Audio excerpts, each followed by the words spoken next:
இங்க ஏதாவது ஆதிக்கம், அத்துமீறல், அதிகார துஷ்பிரயோகம், அடாவடித்தனம், ஆட்டம் பாட்டம் ஏதாவது இங்க உண்டா? ஒண்ணு இல்லையே.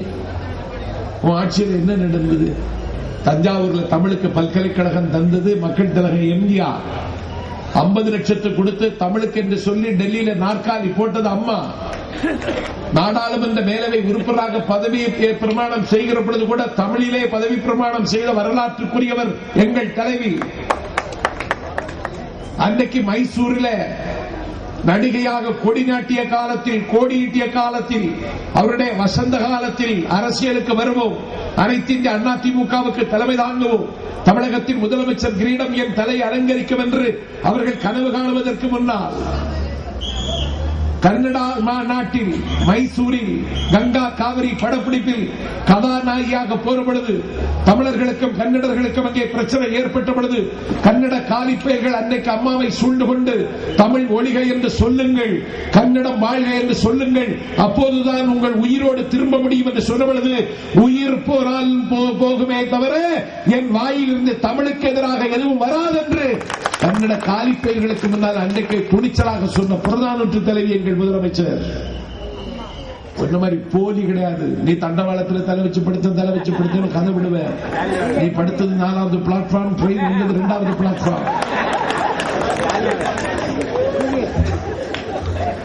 இன்னைக்கு 20,920 பேருக்கு போஸ்டிங் போட்டாச்சு.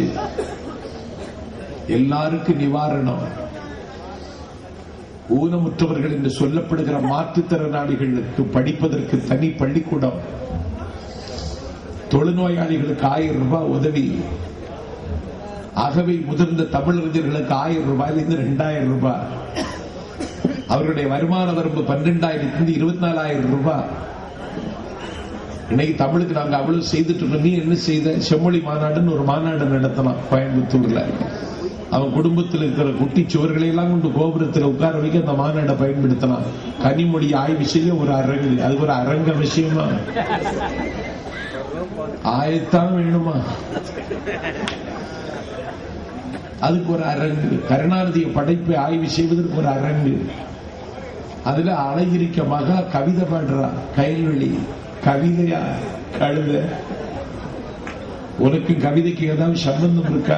யாப்புன்னா என்னன்னு தெரியுமா? ஆப்பு தெரியும். யாப்பு தெரியுமா உனக்கு?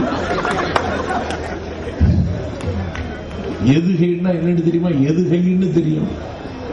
எதுகை தெரியுமா உனக்கு? மோனை தெரியுமா? மூடி. நீ கவிதை எழுதுறங்கிற? சங்க இலக்கியத்திலிருந்து சமகால இலக்கியம் வரைக்கும் படிச்சவன் சம்பத்து.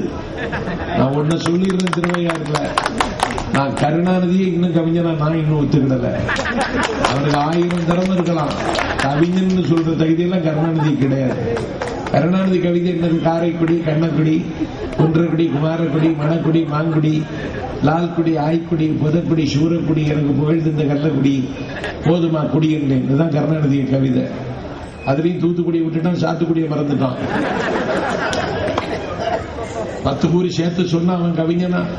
அவன் எங்க ஒரு மினி பஸ் கண்டக்டர் 55 ஊரை சொல்றான். அவனை எந்த மாநாட்டில் பாட வைக்கிறது?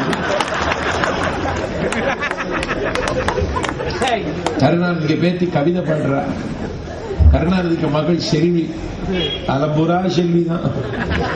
அவளுக்கு மகள் வீணை வாசிக்கிறார். எத்தனை வீணை வித்வான்கள் இருக்காங்க. தியாகராஜ பிரம்மோற்சவம் நடக்கிற மண்ணில் கேட்கிற வீணை வாசிக்க உங்களுக்கு ஆள் இல்லை. கருணாநிதிக்கு பேச்சு தான் அங்கேயும் வீணை வாசிக்கிறார். 2 போலீஸ் அதிகாரி காலுக்கு மேல கால் போட்டு உட்கார்ந்து பார்த்துட்டு இருக்கான். ஒரு போலீஸ் அதிகாரி சொல்றான், நல்லா வாசிக்கிறாளே அப்படிங்கிறான். இன்னொரு போலீஸ் அதிகாரி சொல்றான், அந்த குடும்பமே நல்லா வாசிக்கும். அதுக்கு 5000 ரூபாய் சொல்றான். இவளை கூட்டிட்டு வந்துட்டானோ ஜனாதிபதி அணைக்கிறது கிளம்பிய, அது விவரம் தெரியாம அது முக்காடுபட்டு வந்து உட்கார்ந்து செம்மொழின்னு கத்துறாங்க. அந்த கிளம்பி பிறகு பொறுக்க முடியாம வாட் இஸ் செம்மொழின்னு கேட்டான். துரையனுக்கு போய் கனிமொழி தான் செம்மொழி, பேசாம இருந்தான். கவியரங்கத்தில் கவிதை பாடுறான். ஒரு கவிஞன் கவிதை பாடுகிறான். மூடி போட்டால் பிராண்டி பாட்டில், முக்காடு போட்டால் பிரதிபா பாட்டில். நான் கிளவி அலறி நமக்கு ஆபத்து வந்துட்டு கொண்டிருக்குன்னு சொல்லி எழுத